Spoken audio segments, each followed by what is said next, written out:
Hello everyone welcome to the channel study with Pooja. So आप पिछली video ਦੇ ਵਿੱਚ ਆਪਾਂ ਫਲਾਰ ਦੇ ਬਾਰੇ ਕੀਤਾ, ਫਲਾਰ ਦੇ ਪਾਰਟਸ ਦੇ ਬਾਰੇ ਕੀਤਾ। ਇਸ ਵੀਡੀਓ 'ਚ ਆਪਾਂ ਕਰਾਂਗੇ ਪੋਲੀਨੇਸ਼ਨ ਐਂਡ ਰਿਪਰੋਡਕਸ਼ਨ ਦੇ ਬਾਰੇ। ਸੋ ਜਿਹੜੀ ਪੋਲੀਨੇਸ਼ਨ ਹੈਗੀ ਆ ਉਹਨੇ ਜਿਹੜੀ ਪੋਲੀਨੇਸ਼ਨ ਆਈ ਹੁੰਦੀ ਕੀ ਆ, ਜਿੱਦਾਂ ਕਿ ਫਲਾਰ ਹੈ, ਫਲਾਰ ਦੇ ਵਿੱਚ ਮੇਲ ਗੈਮੀਟ ਪ੍ਰੈਜ਼ੈਂਟ ਹੁੰਦੇ, ਐਂਥਰ ਐਂਡ ਫਿਲਾਮੈਂਟ ਹੈ। ਇਹਦੇ ਵਿੱਚ ਪੋਲਨ ਗ੍ਰੇਨਸ ਮੇਲ ਗੈਮੀਟ ਦਾ ਕੰਮ ਕਰਦੇ। ਫਿਰ ਹੈ ਜਿਹੜਾ ਸਟਿਗਮਾ ਸਟਾਈਲ ਓਵਰੀ ਵਾਲਾ ਪਾਰਟ ਆ, ਇਹਦੇ ਵਿੱਚ ਓਵਿਊਲ ਫੀਮੇਲ ਗੈਮੀਟ ਦਾ ਕੰਮ ਕਰਦੇ ਆ। ਠੀਕ ਹੈ, ਹੁਣ ਜਿਹੜੇ ਪੋਲਨ ਗ੍ਰੇਨ ਹੈ ਉਹਨਾਂ ਦਾ ਓਵਿਊਲ ਤੱਕ ਪਹੁੰਚਣਾ ਜ਼ਰੂਰੀ ਆ ਫਰਟੀਲਾਈਜੇਸ਼ਨ ਦੇ ਲਈ। ਉਹ ਤੋਂ ਪਹਿਲੇ ਦੀ ਪ੍ਰੋਸੈਸ ਜਿਹੜੀ ਹੁੰਦੀ ਆ ਹੁੰਦੀ ਪੋਲੀਨੇਸ਼ਨ। ਸੋ ਜਦੋਂ ਵੀ ਜਿਹੜੇ ਪੋਲਨ ਗ੍ਰੇਨ ਹੈ ਉਹਨਾਂ ਦਾ ਐਂਥਰ ਤੋਂ ਸਟਿਗਮਾ ਤੱਕ, ਪੋਲਨ ਗ੍ਰੇਨ ਦੇ ਐਂਥਰ ਤੋਂ ਸਟਿਗਮਾ ਤੱਕ ਮੂਵ ਕਰਨ ਦੀ ਜਿਹੜੀ ਪ੍ਰੋਸੈਸ ਆ, ਟਰਾਂਸਫਰ ਹੋਣ ਦੀ ਪ੍ਰੋਸੈਸ, ਅਸੀਂ ਉਹਨੂੰ ਬੋਲਦੇ ਪੋਲੀਨੇਸ਼ਨ। ਠੀਕ ਹੈ, ਪੋਲੀਨੇਸ਼ਨ ਜਿਹੜੀ ਆ ਦੋ ਤਰ੍ਹਾਂ ਦੀ ਹੁੰਦੀ ਆ, ਸੈਲਫ ਐਂਡ ਕ੍ਰੋਸ ਪੋਲੀਨੇਸ਼ਨ। ਠੀਕ ਹੈ, ਸੈਲਫ ਪੋਲੀਨੇਸ਼ਨ 'ਚ ਕੀ ਹੁੰਦਾ, ਇੱਕ ਹੀ ਫਲਾਰ, ਇੱਕ ਹੀ ਪਲਾਂਟ ਹੈ। ਠੀਕ ਹੈ, ਇੱਕ ਹੀ ਪਲਾਂਟ ਦੇ ਅਗਰ ਫਲਾਰ ਦਾ, ਉਸੇ ਫਲਾਰ ਦਾ ਪੋਲਨ ਗ੍ਰੇਨ ਉਸੇ ਦੇ ਸਟਿਗਮਾ ਨੇ ਬੀਅਰ ਕੀਤਾ ਤਾਂ ਉਹ ਸੈਲਫ ਪੋਲੀਨੇਸ਼ਨ ਹੈ। ਅਗਰ ਉਸੇ ਪਲਾਂਟ ਦੇ, ਸੇਮ ਪਲਾਂਟ ਹੈ ਬਟ ਫਲਾਰ ਅਲੱਗ-ਅਲੱਗ ਆ, ਇਸ ਪਲਾਂਟ ਦੇ ਇਸ ਫਲਾਰ ਦੇ ਪੋਲਨ ਗ੍ਰੇਨ ਇਸ ਫਲਾਰ ਦੇ ਸਟਿਗਮਾ ਤੱਕ ਪਹੁੰਚੇ, ਟਰਾਂਸਫਰ ਹੋਏ, ਤਾਂ ਵੀ ਇਹ ਸੈਲਫ ਪੋਲੀਨੇਸ਼ਨ ਹੀ ਰਹੇਗੀ। ਠੀਕ ਹੈ, ਕ੍ਰੋਸ ਪੋਲੀਨੇਸ਼ਨ 'ਚ ਕੀ ਹੁੰਦਾ, ਦੋ ਅਲੱਗ-ਅਲੱਗ ਪਲਾਂਟ ਦੇ ਫਲਾਰਸ ਦੇ ਵਿੱਚ ਅਗਰ ਐਂਥਰ ਜਿਹੜਾ ਸਟਿਗਮਾ ਤੱਕ ਪੋਲਨ ਗ੍ਰੇਨ ਨੂੰ ਭੇਜਦਾ ਆ, ਠੀਕ ਹੈ, ਵਿੰਡ ਜਾਂ ਵਾਟਰ ਦੇ ਥਰੂ, ਅਸੀਂ ਉਹਨੂੰ ਬੋਲਦੇ ਹਾਂ ਕ੍ਰੋਸ ਪੋਲੀਨੇਸ਼ਨ।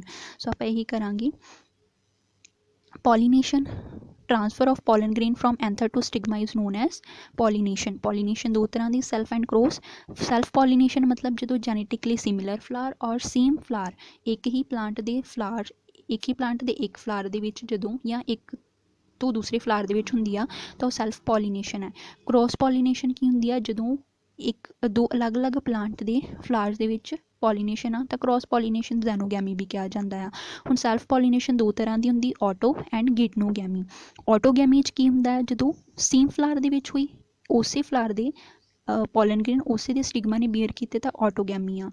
उस एक ही प्लांट दे अगर एक एंथर ਦੇ ਪੋਲਨ ਗ੍ਰੇਨਸ ਦੂਸਰੇ ਦੇ ਸਟਿਗਮਾ ਨੇ ਬੀਅਰ ਕੀਤੇ ਤਾਂ ਉਹਨੂੰ ਅਸੀਂ ਬੋਲਦੇ ਗਿਟਨੋਗੈਮੀ। ਠੀਕ ਹੈ, ਸੋ ਉਹੀ ਦੱਸਿਆ ਹੋਇਆ, ਵੀਟ ਰਾਈਸ ਪੋਟੈਟੋ 'ਚ ਆਟੋਗੈਮੀ ਹੁੰਦੀ ਆ। ਐਂਡ ਅਗਰ ਕ੍ਰੋਸ ਪੋਲੀਨੇਸ਼ਨ ਦੀ ਗੱਲ ਕਰੀਏ, ਕ੍ਰੋਸ ਪੋਲੀਨੇਸ਼ਨ ਦੇ ਵਿੱਚ ਡਾਈਕੋਗੈਮੀ, ਡਿਕਲਾਈਨੀ ਔਰ ਹਰਕੋਗੈਮੀ ਐਂਡ ਹੀਟੇਰੋਸਟਾਈਲ ਜਿਹੜੇ ਆ ਉਹ ਹੁੰਦੇ ਆ। ਔਰ ਅਗਰ ਹੁਣ ਕ੍ਰੋਸ ਪੋਲੀਨੇਸ਼ਨ ਸਿੱਧੀ ਤਾਂ ਨਹੀਂ ਹੋ ਸਕਦੀ ਕਿ ਜਿਹੜੇ ਐਂਥਰ ਆ ਉਹ ਉੱਦਾਂ ਸਟਿਗਮਾ ਤੱਕ ਪਹੁੰਚ ਗਏ, ਉਹਨਾਂ ਨੂੰ ਮੂਵ ਕਰਨ ਦੇ ਲਈ ਜ਼ਰੂਰਤ ਪੈਂਦੀ ਹੈਗੀ ਵਿੰਡ ਔਰ ਵਾਟਰ ਦੀ ਜਾਂ ਹੋਰ ਕਈ ਏਜੰਟਸ ਦੀ, ਜਿੱਦਾਂ ਕਿ ਇਨਸੈਕਟ ਵਗੈਰਾ ਹੋ ਗਏ। ਸੋ ਉਹ ਉਸ ਬੇਸ 'ਤੇ ਇਹ ਬਾਇਓਟਿਕ ਔਰ ਏਬਾਇਓਟਿਕ ਏਜੰਸੀਜ਼ ਦੇ ਨਾਲ ਪੋਲੀਨੇਸ਼ਨ ਹੁੰਦੀ ਆ, ਕ੍ਰੋਸ ਪੋਲੀਨੇਸ਼ਨ। ਏਬਾਇਓਟਿਕ ਏਜੰਸੀਜ਼ ਦੇ ਵਿੱਚ ਕੀ ਹੁੰਦਾ, ਮਤਲਬ ਨੋਨ ਲਿਵਿੰਗ ਜਿਹੜੇ ਏਜੰਟਸ ਆ ਉਹਨਾਂ ਦੇ ਥਰੂ ਅਗਰ ਪੋਲੀਨੇਸ਼ਨ ਆ ਤਾਂ ਉਹ ਏਬਾਇਓਟਿਕ ਏਜੰਸੀਜ਼ ਹੈ। एबायोटिक एजेंसीज विंड और वाटर आ गया। ठीक है, मतलब जिदा विंड है, हवा के नाल पॉलन ग्रेन उड़ के किसी दूसरे फ्लावर के स्टिगमा तक पहुँच गए तो उन्होंने असीं बोलते एनीमोफिली। एनीमोफिली पाम दे विच हुंदी आ। And hydrophily, hydro means water, कि अगर पॉलीनेशन वाटर के थ्रू हुंदी आ, वाटर दे विच पॉलन ग्रेन्स आ गए, वाटर उन्होंने फ्लो करके लैके जांदा आ फीमेल गैमीट तक, मतलब स्टिगमा तक, फ्लावर के स्टिगमा तक, तो उन्होंने असीं बोलते हाइड्रोफिली हुंदी आ वैसिलिनेरिया दे विच। ठीक है, उस तो बाद बायोटिक एजेंसी जिहड़ी हैगी इहदे विच लिविंग ऑर्गेनिजम्स काम करदे आ, कि जिद्दां हुण जिहड़ी इह पॉलीनेशन है ये इंसैक्ट के थ्रू होंगी तो एंटोमोफिली बोलते हैं। ऑर्निथोफिली दे विच बर्ड्स के थ्रू, बर्ड्स जिहड़े होंदे उन्हां दी बॉडी नाल पॉलन ग्रेन्स चिपक जाते हैं, वो जदों किसी दूसरे तक पहुँचते हैं उत्थे तक वो छड्ड दिंदे हैगे पॉलन ग्रेन नूं स्टिगमा तक, तो वह ऑर्निथोफिली है। बैट्स के थ्रू होंदी है तो कायरोटेरोफिली होंदी है, और अगर स्नील्स या स्लजिस के थ्रू होंदी है उन्होंने मैलैकोफिली बोलते हैं, और अगर एंट्स के थ्रू होंदी है, एंट्स चींटियां के थ्रू होंदी है उन्होंने बोलते मारेमेकोफिली। ठीक है, एंटोमोफिली इंसैक्ट के थ्रू साल्विया होंदी आ, बॉम्बैक्स च बर्ड्स के थ्रू ऑर्निथोफिली होंदी आ, मारेमाइकोफिली जिहड़ी हैगी रूबिएसीज दे विच होंदी, रूबिएसी फैमिली दे विच होंदी आ प्लांट दी, उन्हां सारियां च एंड्स के थ्रू पॉलीनेशन होंदी है। अगे है क्रॉस पॉलीनेशन हो गया, ठीक है। क्रॉस पॉलीनेशन के बारे आप अलग वीडियोज़ ਜਿਹੜੀਆਂ ਹੈਗੀਆਂ ਉਹਨਾਂ ਦੇ ਵਿੱਚ ਪ੍ਰੋਪਰ ਇਹਨਾਂ ਸਾਰਿਆਂ ਬਾਰੇ ਡਿਸਕਸ ਕਰਾਂਗੇ, ਕਿਉਂਕਿ ਪੋਲੀਨੇਸ਼ਨ ਨਾਲ ਰਿਲੇਟਿਡ ਕਈ ਸਾਰੇ ਜਿਹੜੇ ਕੁਐਸਚਨ ਆ ਜਿੱਦਾਂ ਹਰਕੋਗੈਮੀ, ਹੀਟੀਰੋਸਟਾਈਲ, ਡਾਈਕੋਗੈਮੀ ਵਗੈਰਾ ਜਿਹੜੀ ਹੈਗੀ ਆ ਇਹਨਾਂ ਨਾਲ ਰਿਲੇਟਿਡ, ਗਿਟਨੋਗੈਮੀ ਔਰ ਆਟੋਗੈਮੀ ਇਹਨਾਂ ਨਾਲ ਰਿਲੇਟਿਡ ਕੁਐਸਚਨ ਆਏ ਹੋਏ ਆ 3-4 ਕੁਐਸਚਨ, ਤਾਂ ਆਪਾਂ ਇਹਨਾਂ ਨੂੰ ਪ੍ਰੋਪਰ ਕਰਾਂਗੇ ਅਗਲੀਆਂ ਵੀਡੀਓਜ਼ ਦੇ ਵਿੱਚ। ਨਾਲ ਹੀ ਜਿਹੜੇ ਕੁਐਸਚਨ ਆਏ ਉਹ ਵੀ ਡਿਸਕਸ ਕਰਾਂਗੇ। ਸੋ ਪਿਛਲੀ ਵੀਡੀਓ 'ਚ ਆਪਾਂ ਐਂਬਰੀਓ ਸੈਕ ਦਾ ਸਟਰਕਚਰ ਦੇਖਿਆ ਸੀ, ਹੁਣ ਇਹ ਹੈ ਓਵਿਊਲ। ਹੁਣ ਜਿਹੜਾ ਐਂਬਰੀਓ ਸੈਕ ਹੈ, ਠੀਕ ਹੈ, ਉਹਦੇ ਵਿੱਚ ਇਹ ਇਸ ਤਰੀਕੇ ਨਾਲ ਪ੍ਰੈਜੈਂਟ ਹੁੰਦੇ ਆ। ਇਹ ਵਾਲਾ ਮਾਈਕਰੋਪਾਈਲ ਏਰੀਆ ਹੁੰਦਾ, ਜਿਹੜੇ ਇਹ ਬਣੇ ਹੁੰਦੇ ਇਹ ਇੰਟੈਗੂਮੈਂਟਸ ਹੁੰਦੇ ਆ। ਅੰਦਰ synergids, polar cell and antipodal cells present ਹੁੰਦੇ ਆ। ਜਿਹੜਾ ਇਹਨਾਂ ਨੂੰ ਕਵਰ ਕਰਦਾ ਹਿੱਸਾ ਹੁੰਦਾ ਚਲਾਜ਼ਾ, ਚਲਾਜ਼ਾ ਪਾਰਟ ਬੋਲ ਦਿੰਦੇ ਆ, ਠੀਕ ਹੈ। ਸਿਨਰਜਿਡਸ ਦੇ ਨਾਲ ਐਗ ਸੈਲਸ ਪ੍ਰੈਜੈਂਟ ਹੁੰਦੀਆਂ। ਨੈਕਸਟ ਨੀਚੇ ਹੁੰਦੀਆਂ ਫਿਊਨੀਕਲਸ ਪ੍ਰੈਜੈਂਟ ਹੁੰਦੀਆਂ, ਔਰ ਇਸ ਮਾਈਕਰੋਪਾਈਲ ਏਰੀਆ ਦੇ ਕੋਲ ਜਿਹੜੇ ਹੈਗੇ ਫਿਲੀਫਾਰਮ ਅਪਰੇਟਸ ਵੀ ਪ੍ਰੈਜੈਂਟ ਹੁੰਦਾ ਆ, ਠੀਕ ਹੈ। ਸੋ ਐਂਬਰੀਓ ਸੈਕ ਕਰ ਲਿਆ ਸੀ। ਫਰਟੀਲਾਈਜੇਸ਼ਨ ਦੇ ਬਾਰੇ ਥੋੜ੍ਹਾ ਡਿਸਕਸ ਕਰਦੇ ਹਾਂ ਕਿ ਫਰਟੀਲਾਈਜੇਸ਼ਨ ਕੀ ਹੁੰਦੀ ਆ। ਜਦੋਂ ਮੇਲ ਗੈਮੀਟ ਫੀਮੇਲ ਗੈਮੀਟ ਨਾਲ, ਮਤਲਬ ਜਿਹੜੇ ਮੇਲ ਗੈਮੀਟ ਹੈ ਪੋਲਨ ਟਿਊਬ ਦੇ ਵਿੱਚ, ਉਹ ਫੀਮੇਲ ਗੈਮੀਟ ਯਾਨੀ ਕਿ ਓਵਿਊਲ ਦੇ ਅੰਦਰ ਵਾਲੇ ਸਟਰਕਚਰ ਨਾਲ ਅਗਰ ਫਿਊਜ਼ ਕਰਦਾ ਤਾਂ ਉਹਨੂੰ ਅਸੀਂ ਬੋਲਦੇ ਫਰਟੀਲਾਈਜੇਸ਼ਨ। ਫਰਟੀਲਾਈਜੇਸ਼ਨ ਦੇ ਹੁਣ 4 ਸਟੈਪਸ ਹੁੰਦੇ ਹੈਗੇ ਆ। ਪਹਿਲੇ ਤੇ ਪੋਲਨ ਗ੍ਰੇਨ ਜਿਹੜਾ ਹੈਗਾ ਉਹ ਸਟਿਗਮਾ ਤੱਕ ਪਹੁੰਚ ਕੇ ਜਰਮੀਨੇਟ ਕਰੇਗਾ। ਫਿਰ ਮਤਲਬ ਪੋਲਨ ਗ੍ਰੇਨ ਪਹਿਲਾਂ ਪਹੁੰਚੇਗਾ, ਦੈਨ ਉਹ ਪੋਲਨ ਟਿਊਬ ਬਣਾਏਗਾ, ਸਟਿਗਮਾ 'ਤੇ ਪਹੁੰਚ ਕੇ ਫਿਰ ਪੋਲਨ ਟਿਊਬ ਬਣਾਉਂਦਾ ਆ। ਪੋਲਨ ਟਿਊਬ ਬਣਾ ਕੇ ਆਪਣੀ ਪੋਲਨ ਟਿਊਬ ਦੇ ਥਰੂ ਐਂਬਰੀਓ ਸੈਕ ਦੇ ਅੰਦਰ ਐਂਟਰੀ ਕਰਦਾ ਔਰ ਗੈਮੀਟਸ ਦੀ ਫਿਊਜ਼ਨ ਹੁੰਦੀ ਆ, ਦੈਨ ਫਰਟੀਲਾਈਜੇਸ਼ਨ ਬੋਲਦੇ ਆ, ਠੀਕ ਹੈ। ਹੁਣ ਫਰਟੀਲਾਈਜੇਸ਼ਨ ਜਿਹੜੀ ਹੈਗੀ ਆ ਉਹ ਹੁੰਦੀ ਆ, ਇੱਕ ਤਾਂ ਹੁੰਦੀ ਇੱਕ ਮੇਲ ਗੈਮੀਟ ਇੱਕ ਫੀਮੇਲ ਗੈਮੀਟ ਨਾਲ ਫਿਊਜ਼ ਕਰੀ ਹੁੰਦੀ ਜਸਟ ਫਰਟੀਲਾਈਜੇਸ਼ਨ। ਹੁਣ ਡਬਲ ਫਰਟੀਲਾਈਜੇਸ਼ਨ ਕੀ ਹੈਗੀ ਆ? ਡਬਲ ਫਰਟੀਲਾਈਜੇਸ਼ਨ 'ਚ ਸਿਨਗੈਮੀ ਐਂਡ ਟ੍ਰਿਪਲ ਫਿਊਜ਼ਨ ਹੁੰਦੀ ਆ। ਸਿਨਗੈਮੀ ਦਾ ਮਤਲਬ ਕਿ ਜਦੋਂ ਇੱਕ ਮੇਲ ਗੈਮੀਟ ਇੱਕ ਫੀਮੇਲ ਗੈਮੀਟ ਨਾਲ ਫਿਊਜ਼ ਕਰਦਾ ਤੇ ਜ਼ਾਈਗੋਟ ਬਣਾ ਦਿੰਦਾ ਆ, ਠੀਕ ਹੈ। ਜਿੱਦਾਂ ਆਪਾਂ ਕਿਹਾ ਕਿ ਅਗਰ ਇੱਥੇ ਦੇਖੀਏ ਇਹ ਵਾਲੀ ਫਿਗਰ, ਇਹਦੇ ਵਿੱਚ ਕੀ ਹੈ? ਹੁਣ ਪੋਲਨ ਟਿਊਬ ਜਿਹੜੀ ਹੈ, ਠੀਕ ਹੈ, ਪੋਲਨ ਟਿਊਬ ਦੇ ਵਿੱਚ ਕੀ ਹੁੰਦਾ ਆ? ਪੋਲਨ ਟਿਊਬ ਜਿਹੜੀ ਆਉਂਦੀ ਆ, ਪੋਲਨ ਟਿਊਬ ਦੇ ਵਿੱਚ 2 ਮੇਲ ਗੈਮੀਟ ਪ੍ਰੈਜੈਂਟ ਹੁੰਦੇ ਆ। ਇੱਕ ਮੇਲ ਗੈਮੀਟ ਜਿਹੜਾ ਉਹ ਫਿਊਜ਼ ਕਰੇਗਾ ਇਸ ਮਤਲਬ ਐਂਬਰੀਓ ਸੈਕ ਦੇ ਨਾਲ, ਠੀਕ ਹੈ। ਮੇਲ ਗੈਮੀਟ ਇੱਕ ਫੀਮੇਲ ਗੈਮੀਟ ਦੇ ਨਾਲ ਫਿਊਜ਼ ਕਰਦਾ ਆ, ਉਹ ਹੋ ਗਈ ਫਰਟੀਲਾਈਜੇਸ਼ਨ ਕਾਜ਼ ਕਰਕੇ ਜ਼ਾਈਗੋਟ ਬਣਦਾ। ਔਰ ਜਿਹੜਾ ਦੂਸਰਾ ਗੈਮੀਟ ਹੁੰਦਾ, ਦੂਸਰਾ ਮੇਲ ਗੈਮੀਟ, ਉਹ ਅੰਦਰ ਦੇ ਜਿਹੜੇ ਸੈਲਸ ਆ, ਇਹ ਵਾਲੇ ਪੋਲਰ ਨਿਊਕਲੀ ਆ, ਇਹਨਾਂ ਦੇ ਨਾਲ ਫਿਊਜ਼ ਕਰੇਗਾ, ਸੈਂਟਰਲ ਸੈੱਲ ਦੇ ਨਾਲ ਫਿਊਜ਼ ਕਰੇਗਾ ਅਤੇ ਉਹ ਫਰਟੀਲਾਈਜ਼ ਕਰੇਗਾ। ਹੁਣ 2 ਪੋਲਰ ਨਿਊਕਲੀ ਅੰਦਰ ਸੀ, ਇੱਕ ਮੇਲ ਗੈਮੀਟ ਉਹਨਾਂ ਨਾਲ ਫਿਊਜ਼ ਕਰਦਾ, ਠੀਕ ਹੈ, ਅਤੇ ਇਹਨੂੰ ਅਸੀਂ ਬੋਲਦੇ ਟ੍ਰਿਪਲ ਫਿਊਜ਼ਨ, ਠੀਕ ਹੈ। ਫਰਟੀਲਾਈਜੇਸ਼ਨ 2 ਵਾਰ ਹੋਈ, ਇੱਕ ਹੋਈ ਇੱਕ ਮੇਲ ਗੈਮੀਟ ਦੀ ਹੋਈ ਇਸ ਪਾਰਟ ਦੇ ਨਾਲ ਪੂਰੇ ਨਾਲ, ਹੋ ਗਈ ਇੱਕ ਫਰਟੀਲਾਈਜੇਸ਼ਨ। ਦੂਸਰੀ ਹੋਈ ਪੋਲਰ ਨਿਊਕਲੀਆਈ ਦੇ ਨਾਲ, 2 ਫਰਟੀਲਾਈਜੇਸ਼ਨ ਹੋ ਗਈਆਂ, ਸੋ ਡਬਲ ਫਰਟੀਲਾਈਜੇਸ਼ਨ ਬੋਲਾਂਗੇ। ਟ੍ਰਿਪਲ ਫਿਊਜ਼ਨ ਕਿਉਂ? 2 ਪੋਲਰ ਨਿਊਕਲੀਆਈ ਦੇ ਨਾਲ ਇੱਕ ਮੇਲ ਗੈਮੀਟ ਫਿਊਜ਼ ਕੀਤਾ, 3 ਸੈੱਲ ਹੈ, 3N ਬਣਿਆ, ਇਹਨੂੰ ਅਸੀਂ ਬੋਲਾਂਗੇ ਟ੍ਰਿਪਲ ਫਿਊਜ਼ਨ।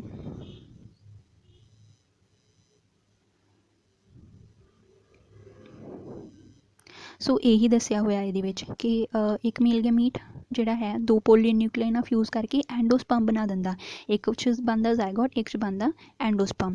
ਸੋ ਜਿਹੜੀਆਂ ਇਵੈਂਟਸ ਹੁੰਦੀਆਂ, ਇੱਕ ਹੁੰਦੀ ਪ੍ਰੀ ਫਰਟੀਲਾਈਜੇਸ਼ਨ, ਫਰਟੀਲਾਈਜੇਸ਼ਨ ਤੋਂ ਪਹਿਲਾਂ ਜੋ ਵੀ ਹੋਇਆ, ਫਰਟੀਲਾਈਜੇਸ਼ਨ ਦੇ ਦੌਰਾਨ ਜੋ ਹੋਇਆ ਉਹ ਫਰਟੀਲਾਈਜੇਸ਼ਨ ਇਵੈਂਟ। ਫਰਟੀਲਾਈਜੇਸ਼ਨ ਤੋਂ ਬਾਅਦ ਕੀ ਹੁੰਦਾ ਉਹਨੂੰ ਅਸੀਂ ਬੋਲਦੇ ਪੋਸਟ ਫਰਟੀਲਾਈਜੇਸ਼ਨ। ਸੋ ਪੋਸਟ ਫਰਟੀਲਾਈਜੇਸ਼ਨ 'ਚ ਜਿਹੜੇ ਫਲਾਰ ਦਾ ਕੀ ਬਣਦਾ ਆ ਕਿ ਫਰਟੀਲਾਈਜੇਸ਼ਨ ਤੋਂ ਬਾਅਦ ਜਿਹੜਾ ਕੋਰੋਲਾ, ਕੇਲੈਕਸ ਹੁੰਦੇ ਹੈਗੇ ਆ, ਸਟਾਈਲ, ਸਟਿਗਮਾ, ਇਹ ਸਭ ਗਿਰ ਜਾਂਦੇ, ਫਾਲ ਆਫ ਹੋ ਜਾਂਦੇ ਆ। ਔਰ ਜਿਹੜੀ ਓਵਰੀ ਹੁੰਦੀ ਆ, ਓਵਰੀ ਜਿਹੜੀ ਆ ਉਹ ਸਵੈਲ ਕਰ ਜਾਂਦੀ, ਸਵੈਲ ਕਰਕੇ ਫਰੂਟ ਬਣਾ ਦਿੰਦੀ ਜਿਹੜਾ ਅਸੀਂ ਖਾਣ ਲਈ ਯੂਜ਼ ਕਰਦੇ ਹਾਂ। ਓਵਰੀ ਵਾਲ ਜਿਹੜੀ ਪੈਰੀਕਾਰਪ 'ਚ ਚੇਂਜ ਹੋ ਜਾਂਦੀ, ਓਵਿਊਲਸ ਤੋਂ ਬਣ ਜਾਂਦੀਆਂ ਸੀਡਸ, ਠੀਕ ਹੈ। ਔਰ ਇੰਟੈਗੂਮੈਂਟਸ ਜਿਹੜੇ ਹੁੰਦੇ ਆ, ਇੰਟੈਗੂਮੈਂਟਸ ਆਊਟਰ ਔਰ ਇਨਰ ਇੰਟੈਗੂਮੈਂਟਸ ਕੀ ਬਣਾਉਂਦੇ ਆ? ਸੀਡ ਦੀਆਂ ਲੇਅਰਸ, ਟੈਸਟਾ ਔਰ ਟੈਗਮਨ ਲੇਅਰ ਬਣਾ ਦਿੰਦੇ ਆ। ਨਿਊਸੇਲਸ ਜਿਹੜਾ ਪਾਰਟ ਹੁੰਦਾ ਉਹ ਪੈਰੀਸਪਰਮ ਬਣਾਉਂਦਾ ਐਂਡ ਐਗ ਸੈਲ ਜ਼ਾਈਗੋਟ 'ਚ ਕਨਵਰਟ ਹੋ ਜਾਂਦਾ। ਸੋ ਇਹ ਸਾਰੀਆਂ ਪੋਸਟ ਫਰਟੀਲਾਈਜੇਸ਼ਨ ਇਵੈਂਟ ਹੈ। ਹੁਣ ਆਪਾਂ ਜਿਹੜੀ ਫਰਟੀਲਾਈਜੇਸ਼ਨ ਦੀ ਗੱਲ ਕੀਤੀ ਉਹ ਇਹ ਹੈ ਕਿ ਮੇਲ ਔਰ ਫੀਮੇਲ ਗੈਮੀਟ ਦੇਖੋ ਇਹ ਪ੍ਰੈਜੈਂਟ ਹੈ। ਜਿਹੜਾ ਪੋਲਨ ਗ੍ਰੇਨ ਹੈ ਉਹ ਆਪਣੀ ਪੋਲਨ ਟਿਊਬ ਬਣਾ ਕੇ ਓਵਿਊਲਸ ਤੱਕ ਪਹੁੰਚਦਾ ਆ। ਓਵਿਊਲ ਦੇ ਅੰਦਰ ਜਿੱਦਾਂ ਹੀ ਉਹ ਫਿਊਜ਼ ਕਰਕੇ ਪਹੁੰਚਦਾ ਆ, ਠੀਕ ਹੈ, ਅਤੇ ਆਪਣਾ ਜ਼ਾਈਗੋਟ ਫਾਰਮ ਕਰਦਾ। ਕਿੱਦਾਂ? ਪਹਿਲੇ ਤਾਂ ਐਂਬਰੀਓ ਸੈਕ ਨਾਲ ਪੂਰੇ ਨਾਲ ਫਿਊਜ਼ ਕੀਤਾ ਸੀ ਅਤੇ ਇੱਕ ਫਰਟੀਲਾਈਜੇਸ਼ਨ ਹੋ ਗਈ। ਅੰਦਰ ਜਦੋਂ ਪੋਲਰ ਨਿਊਕਲੀਆਈ ਨਾਲ ਫਿਊਜ਼ ਕਰਦਾ ਅਤੇ एंडोस्पर्म बन जाता है।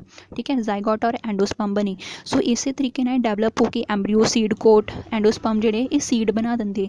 यही सीड जो जर्मीनेट होंदी है तो ये रूट रैडिकल और प्लूम्यूल निकल आते। रैडिकल तो रूट बनती, प्लूम्यूल तो शूट बन जाती है, जिहदे नाल नवां प्लांट बन जाता है, एंजियोस्पर्म बनता।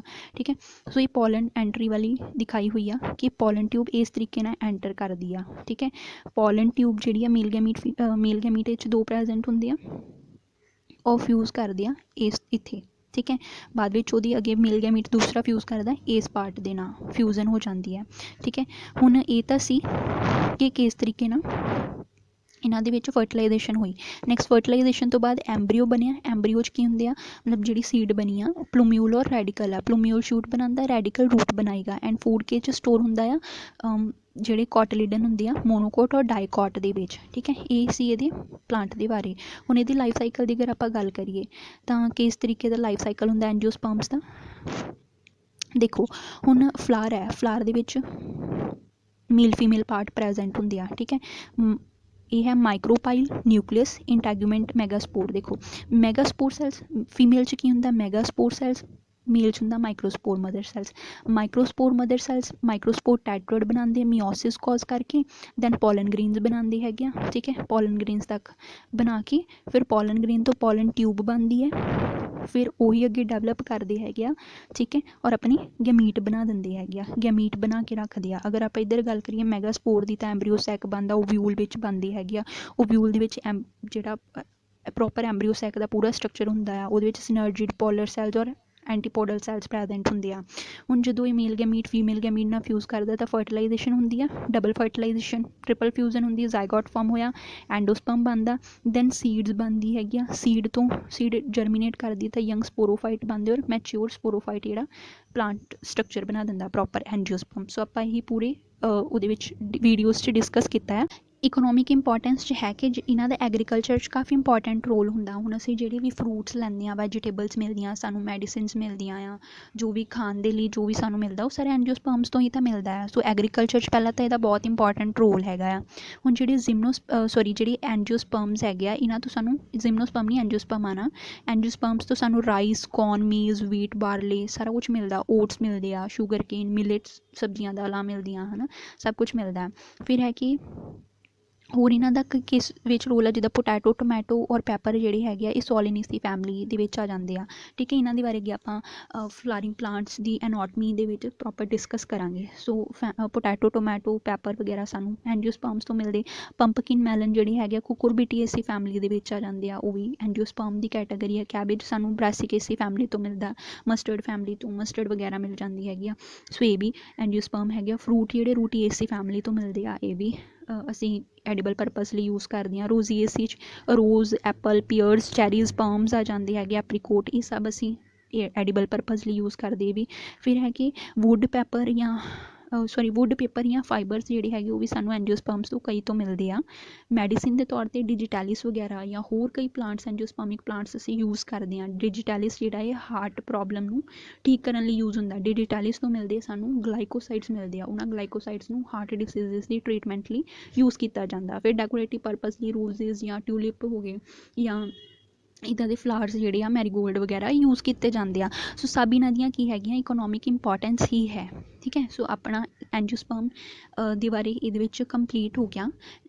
ਹੁਣ ਇੱਕ ਵੀਡੀਓ ਦੇ ਵਿੱਚ ਆਪਾਂ ਕਰਾਂਗੇ, ਨੈਕਸਟ ਵੀਡੀਓ ਦੇ ਵਿੱਚ ਪਲਾਂਟ ਲਾਈਫ ਸਾਈਕਲ ਔਰ ਆਲਟਰਨੇਟਿਵ ਜਨਰੇਸ਼ਨਸ ਦੇ ਬਾਰੇ ਇੱਕ ਵਾਰ ਕਰ ਲਾਂਗੇ।